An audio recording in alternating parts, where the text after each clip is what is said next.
Hey guys, so I want to talk about a band called Broadway Calls for a little bit. I know a lot of people ask me, my opinions on a lot of different pop punk bands, and for the most part, I kind of fell out of love for the genre. But for some reason, this is one of those bands that just kind of snuck in there for me. They're definitely a little bit different, and I don't know. For some reason, I still remember the first time I heard them. I was hanging out with one of my friends, and we were driving somewhere, and he was driving, and he was listening to some band. He was always listening to so many different things, and this band was on that it was a little bit more my speed, because he listened to, like a lot of like the skate punk kind of stuff, and some ska stuff, stuff like that. And this was definitely more my speed, because, I liked, Blank, Newfound Glory, Sum 41, stuff like that. And so I asked him, like, what band is this? And he said, oh, it's Broadway Calls. And this at the time was probably like 2009, 2010, and I'm pretty sure it was their second album he was listening to. So that was really my first kind of impression of the band, was their second album. And as of right now, they have 3 albums. And I'll get to all of them, but the second one was, like I said, was definitely, my first introduction to them, and I thought it was really good. It had the right amount of polish to it. It had lyrics that I felt were sincere. It didn't really have, it didn't really have, childish lyrics, or it didn't have lyrics that just I didn't care about. They were totally fine. Lyrics can be hit or miss for me, and yeah, I don't know. I thought they were good. I thought they were fitting, and I don't know. I mean, I especially liked the singer. The singer he's he doesn't sing too high. He doesn't sing too low. He's somewhere kind of in the middle, but I think he's got a pretty unique voice, especially for the genre, with just enough kind of rawness to it, but not too overdone where it has a bit of character to it. And I think on all 3 of the albums, he sings really well. And I don't know, that album I still listen to occasionally to this day. Some of my favorite songs on that one, Election Night's really good. Sundowners is definitely one of my favorites, probably my favorite from that album.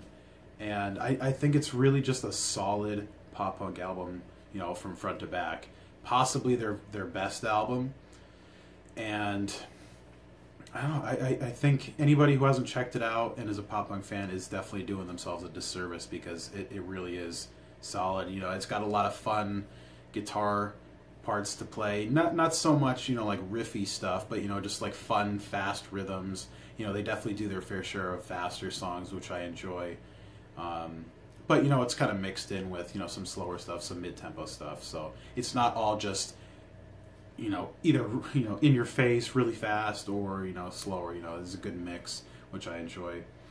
Their first album, which I wasn't super familiar with, just because I really kind of paid most attention to the second album for a while. The first one is really right on par with the second album.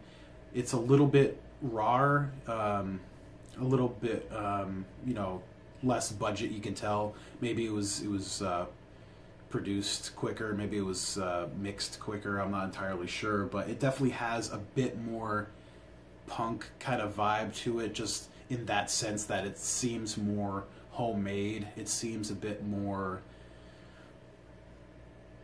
under budget, I guess. It's not as polished, and some people really appreciate that. I think the songwriting and everything else is just on par with the second album.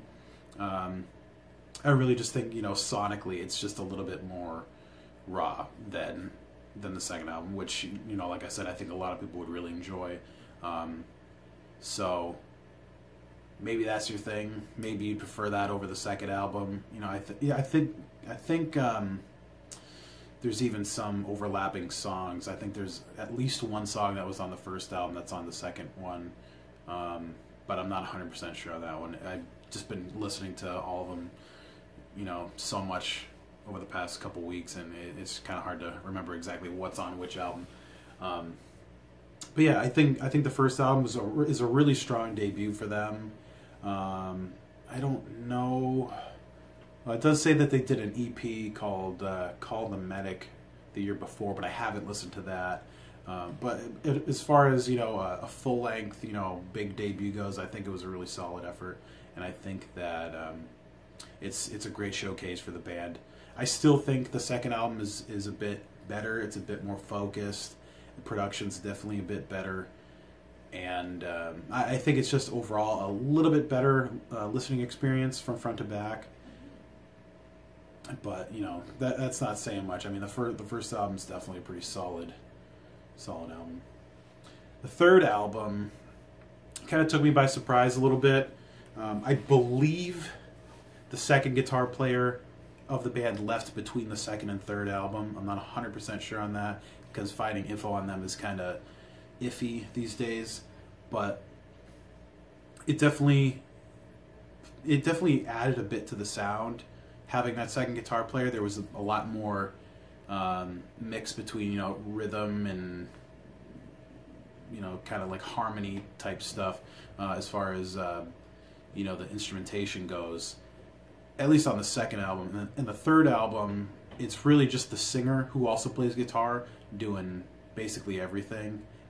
And I like it. You know, I think it kind of gives a different sort of feel, because when you have the one guitar player and then the bass player working off each other instead of, you know, two guitar players, it kind of gives each one a little bit more room to grow and a little bit more room to, you know, be themselves a bit more without stepping on anybody's toes. Like this third album, it's called Comfort Distraction.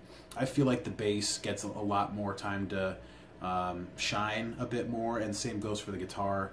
And there's definitely some riffs on this album that I really like. I did a cover of one of the songs a few years back called Wildly Swinging, and I think it's a great sounding punk riff.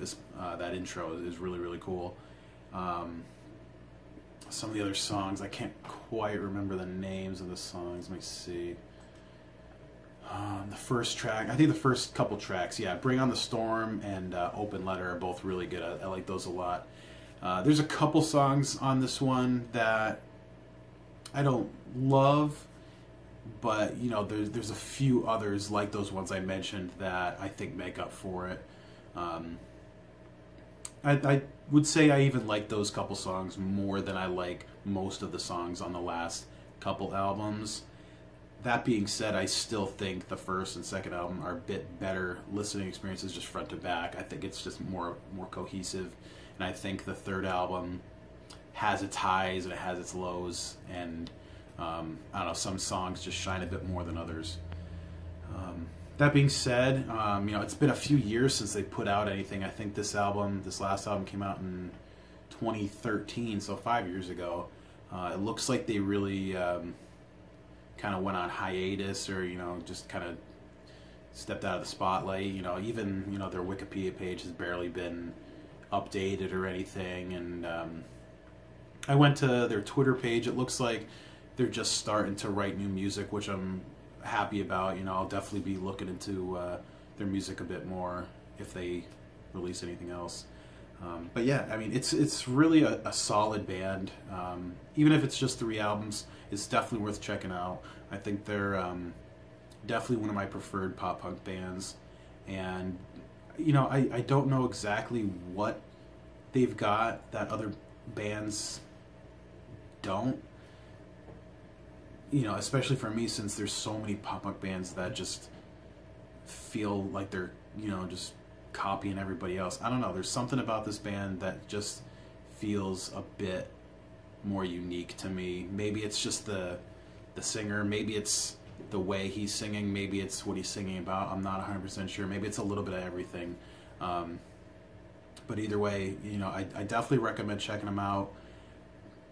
Either of the albums, you know, you can't really go wrong either way. But, you know, if you're looking for something a little on the rawer side, you know, go with that first album. If you're looking for a little bit smoother, a little bit more polished, you know, straight up pop punk album. Definitely check out the second album, which was called Good Views and Bad News.